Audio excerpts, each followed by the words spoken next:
मिरजकर, तुम्हाला आपल्या मिरजेच्या भुईकोट किल्ल्याचा इतिहास माहिती आहे का? माहिती नसेल तर ही रील शेवटपर्यंत बघा. सांगली जिल्ह्यातील मिरज शहरात असलेला भुईकोट किल्ला हा ऐतिहासिक दृष्ट्या अत्यंत महत्त्वाचा किल्ला आहे. या किल्ल्याला मिरजेचा किल्ला म्हणूनही ओळखले जाते.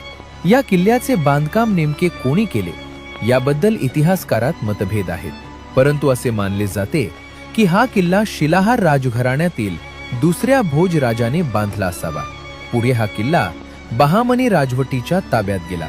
बहामनी राजवटीच्या काळात किल्ल्याचे महत्त्व वाढले. नंतर हा किल्ला विजापूरच्या आदिलशाहीकडे होता. छत्रपती शिवाजी महाराजांनी आपल्या दक्षिण मोहिमेदरम्यान हा किल्ला जिंकण्याचा प्रयत्न केला होता. पुढे हा किल्ला मराठ्यांच्या ताब्यात आला. पेशवे काळात मिरज हे पटवर्धन संस्थानाचे मुख्य केंद्र बनले. श्रीमंत बाळासाहेब पटवर्धन यांच्या काळात या किल्ल्याची आणि शहराची मोठी प्रगती झाली. असा आहे आपल्या मिरजेचा ऐतिहासिक वारसा. ही माहिती नक्की शेअर करा आणि IG मिरजवाला या पेजला फॉलो करायला